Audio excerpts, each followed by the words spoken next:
காய்ச்சின பசும்பால் இருந்தாலும் இதில் சேர்த்துக்கலாம்.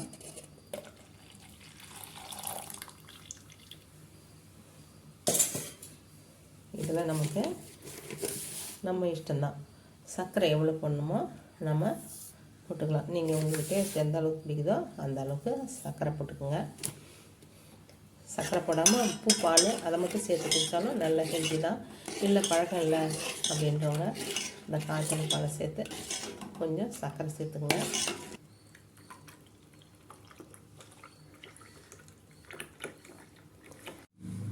ஃப்ரெண்ட்ஸ், கேழ்வரகு பால் கஞ்சி நம்ம வீட்டில் லேசாக குளிர், இருமல், ஜலதோஷம்னு இருக்குது. இந்த மாதிரி நேரங்களில் கேழ்வரகு நம்ம குளிர்ச்சிக்காக, வெய்ய நாளில் குளிர்ச்சிக்காக மட்டும் கூழாக கழுவி சாப்பிடாம இந்த மாதிரி உடனடியாக புளிக்க வைக்காமல் பாலில் கழுவி சாப்பிட்டு நம்மளுடைய ஹெல்த் கண்டிஷனை சரி பண்ணிக்கலாம். வாங்க ஃப்ரெண்ட்ஸ், காலநிலைக்கு ஏற்ற கேழ்வரகை நம்ம எப்படி பயன்படுத்திக்கணுன்றது நம்ம முன்னோர்கள் சொல்லியிருக்காங்க. அதை நம்ம ஃபாலோ பண்ணுவோம். வாரத்தில் 1 நாள், 2 நாள், 3 நாள் இப்படியும் குடிக்கலாம். மற்ற டீகளும் குடிக்கலாம். வாங்க ஃப்ரெண்ட்ஸ், எப்படி செய்யலான்னு பார்க்கலாம். Thank you so much. Thank you friends, thank you farmers. Friends, good morning friends. கேழ்வரகு பால் கஞ்சி, நம்ம டீன்னு கூட சொல்லிக்கலாம். நமக்கு அதுதான் நல்லா தெரிஞ்ச பேராகிடுச்சு. இது நம்ம எவ்வளோ திக்காக வேணுமோ அவ்வளோ. நான் ஒரு 1.5 ஸ்பூன் போடுறேன். இது குளிர், நமக்கு லேசாக ஜலதோஷம், தும்மல் இதெல்லாம் போகும். இது சாதாரண தண்ணியில் இப்படி கரைச்சிக்கோங்க. உங்களுக்கு 1 டம்ளர் போதுன்னா 1 டம்ளர் அளவு எடுத்துக்கங்க. நம்ம பாலும் கொஞ்சம் காய்ச்சி ஊற்ற போகிறோம். இது மாதிரி கட்டி இல்லாமல் கரைச்சிக்கோங்க. பச்சை தண்ணியில் தான் கரைக்க முடியும். சுடு தண்ணியில் போட்டால் ரொம்ப கெட்டியாயிடும், கெட்டியாக உண்டையாக போயிடும். இதை மாதிரி கரைச்சிக்கலாம். நம்ம கரைச்சிட்டு அடுப்பில் ஏற்றிக்கிட்டு ஒரு பெரிய கரண்டி வச்சுங்க. இப்படி துழவி விட்டுக்கிட்டே இருங்க. நம்ம கேழ்வரகு மாவை புளிக்க வச்சு அதை கூழ் கழுவி சாப்பிட்டா வெய்ய நாளுக்கு நல்லது, உடம்புக்கு குளிர்ச்சி. ஒரே கேழ்வரகு தான், அதை எப்படிலாம் சமைச்சு சாப்பிட்றாங்க பாருங்கள் நம்ம முன்னோர்கள். இது கேழ்வரகு மாவு தான். ஆனால் இதை கொஞ்சம் அப்பயே புளிக்க வைக்காமல் இது மாதிரி சூடான கஞ்சியாக சாப்பிடும்போது உடம்புக்கு தேவையான ஹீட்டு கிடைக்கும். அதாவது ரொம்ப ஜுரமாக இருக்கிறப்பெல்லாம் இதை தான் கொடுப்பாங்க.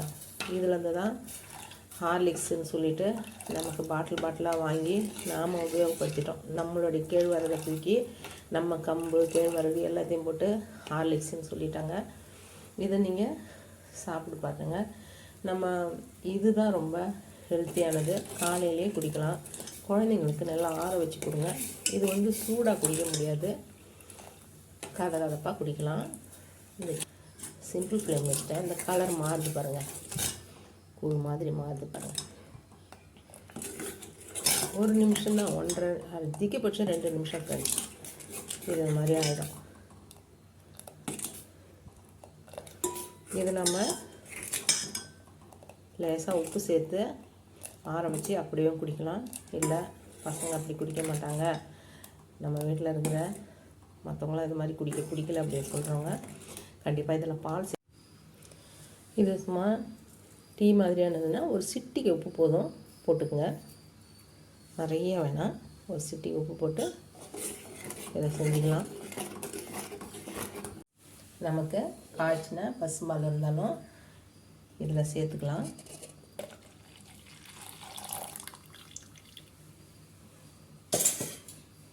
இதில் நமக்கு நம்ம இஷ்டம்தான், சர்க்கரை எவ்வளோ போடணுமோ நம்ம போட்டுக்கலாம். நீங்கள் உங்களுக்கு டேஸ்ட் எந்த அளவுக்கு பிடிக்குதோ அந்த அளவுக்கு சர்க்கரை போட்டுக்கோங்க.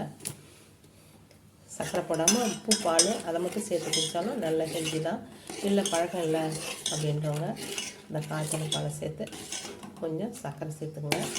நிறுத்திட்டேன், பால் காய்ச்சிருந்தனால அடுப்பு நிறுத்திட்டு தான் நான் சர்க்கரையெல்லாம் சேர்க்குறேன். நமக்கு தேவையான கப்பில் ஊற்றிக்கலாம்.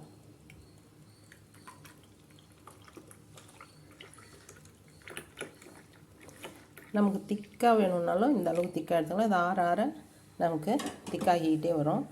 இல்லை எங்களுக்கு தண்ணியாக வேணும்னா நீங்கள் தண்ணிக்கு சேர்த்துக்கலாம், இல்லை பாலை கூட நீங்கள் சேர்த்துக்கலாம். கேழ்வரகு மாவு கண்டிப்பாக சேர்க்கணும். 1 ஸ்பூன் 1.5 ஸ்பூனாக சேர்த்தா தான் நமக்கு ஹெல்த்தி. வாங்க ஃப்ரெண்ட்ஸ், கேழ்வரகு பால் கஞ்சி நம்ம குடித்து நம்மளுடைய தும்மல், இருமல், லேசான ஜுரம் இதையெல்லாம் போக்கிக்கலாம். காலையிலே குடிக்கிறது ரொம்ப ரொம்ப உடம்பு ஹெல்த் கண்டிஷனுக்கு ரொம்ப நல்லது. நம்ம வீட்டில் இப்போ ஒருத்தர் தும்பிக்கிட்டு இருக்காரு, அதுக்கடுத்து அப்படி அப்படியே ஜாயிண்ட் ஆகும். இப்போ தும்புறவங்களுக்கும் நமக்கு இது ஆரம்பத்திலே கொடுத்தோம்னா அவங்களுக்கு உடம்பு கொஞ்சம் நல்லது. வாங்க ஃப்ரெண்ட்ஸ், இதை சாப்பிடுவாங்க, சமைச்சு பாருங்கள். எல்லா நாட்கள்லேயும் டீ குடிக்கிறத விட இதையும் போட்டு இந்த நாளில், குளிர் நாட்களில் இந்த மாதிரி கேழ்வரகு கஞ்சி எடுத்துக்கங்க. கேழ்வரகு பவுட்ரு நமக்கு எப்பயும் விற்கிது, அதை வாங்கிட்டு வந்தீங்கன்னா ஈஸியாக முடிஞ்சிடும் வேலை, ரொம்ப நேரம் கூட ஆகாது. வாங்க ஃப்ரெண்ட்ஸ், தேங்க்யூ ஸோ மச்.